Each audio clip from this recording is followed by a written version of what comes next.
বঙ্গোপসাগরের শ্রেষ্ঠ ঘূর্ণিঝড় রেমাল উপকূলের দিকে ধেয়ে আসার সঙ্গে সঙ্গে বাগেরহাটে আতঙ্ক বেড়েই চলছে। জেলায় প্রস্তুত রাখা হয়েছে ৩৫৯টি আশ্রয়কেন্দ্র। এছাড়া উপকূলবর্তী শরণখোলা, মোরেলগঞ্জ এবং মোংলা উপজেলার দুর্যোগ সহনীয় সব শিক্ষা প্রতিষ্ঠান ভবন আশ্রয়কেন্দ্র হিসেবে প্রস্তুত রাখতে বলা হয়েছে। প্রস্তুত রাখা হয়েছে সিপিপি, রেড ক্রিসেন্ট সহ ৩,৫০৫ স্বেচ্ছাসেবক। একই সঙ্গে বন বিভাগের সব কর্মকর্তা এবং বনরক্ষীদের ছুটি বাতিল করে দেশি বিদেশি পর্যটক সহ মৌয়াল ও জেলেদের সুন্দরবন থেকে লোকালয়ে ফিরে আসতে বলা হয়েছে। গতকাল দুপুর থেকে ঘূর্ণিঝড় রেমালের প্রভাবে বাগেরহাটের বিভিন্ন স্থানে হালকা হাওয়া সহ থেমে থেমে বৃষ্টি হচ্ছে। সন্ধ্যার পর বাতাসের তীব্রতা আরও বেড়েছে। বাগেরহাট জেলা প্রশাসক মোহাম্মদ খালিদ হোসেন জানান, ঘূর্ণিঝড় রেমাল মোকাবিলায় জেলায় ৩৫৯টি আশ্রয়কেন্দ্র প্রস্তুত রাখা হয়েছে। সেই সঙ্গে নগদ ৫.৫ লাখ টাকা, ৬৪৩ মেট্রিক টন চাল, শুকনা খাবার, পানি সহ পর্যাপ্ত মেডিকেল টিম প্রস্তুত রয়েছে। বঙ্গোপসাগরে সৃষ্ট ঘূর্ণিঝড় রিমেল আমাদের উপকূলের দিকে ধেয়ে আসছে। রিমেল একটি আরবি শব্দ, ওমানের দেয়া নাম। রিমেল বাংলা অর্থ বালু।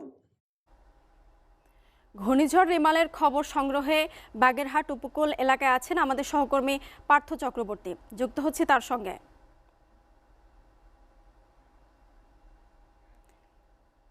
পার্থ, ঘূর্ণিঝড়ে আবহাওয়া পরিস্থিতি কেমন দেখছেন? এছাড়া মোকাবিলায় কি পদক্ষেপ নেওয়া হয়েছে জানাবেন।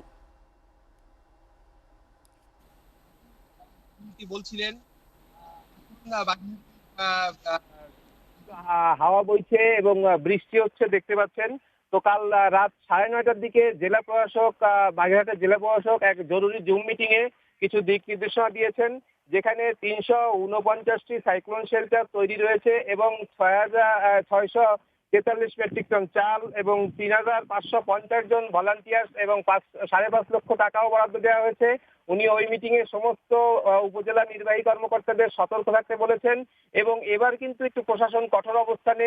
অনেক সময় সাইক্লোন শেল্টারে অনেকে যেতে চায় না, তাদের প্রথমে মোটিভেশন করা হবে। যদি মোটিভেশনেও যারা ভালনারেবল আছেন, যারা দুর্বল আছেন, তাদের যেতে না চান, তাহলে প্রয়োজনে পুলিশের সহায়তা নিতেও জেলা প্রশাসক মোহাম্মদ খালিদ হোসেন বলেছেন। আমরা কথা বলেছিলাম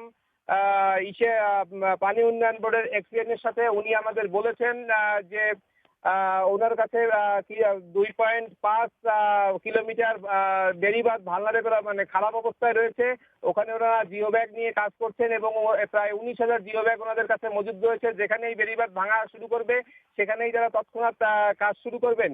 এদিকে আপনি জানেন যে বাগেরহাটের অন্যতম আরেকটা ঐতিহ্য, যেটা হচ্ছে সুন্দরবনে বাওয়ালি জেলে এরা রয়েছে। বাওয়ালি জেলেদের এরই মধ্যে ওখান থেকে সরে যেতে বলা হয়েছে এবং জেলেদের বলা হয়েছে ছোট ছোট খালে আশ্রয় নিতে। আমি কথা বলেছিলাম সুন্দরবনের ডিএফও কাজী নুরুল কবিরের সাথে। উনি আমাকে বলেছেন যে ইতিমধ্যে সুন্দরবনের যারা কর্মকর্তা আছেন, এদের ছুটি বাতিল করে সতর্ক অবস্থায় থাকতে বলা হয়েছে। অন্যদিকে আপনাকে আরেকটু জানিয়ে রাখি, আমাদের এখানে মোংলা বন্দর রয়েছে। মোংলা বন্দরের কিন্তু অ্যালার্ট নাম্বার 3 জারি করা হয়েছে। অ্যালার্ট নাম্বার 3 সতর্ক সংকেত, বিপদ সংকেত সাথে সাথেই জারি করা হয়েছে। অ্যালার্ট নাম্বার 3 মানে হচ্ছে সমস্ত প্রকার যে উঠানো নামানো কার্যক্রম সবকিছু বন্ধ রয়েছে এবং প্রশাসন সতর্ক অবস্থায় রয়েছেন যাতে কোনো মানুষের জানমালের কোনো প্রকার ক্ষতি হয় না। এর পরবর্তী যে আপডেট আপনাকে পরবর্তীতে জানাতে পারবো, মুনিয়া।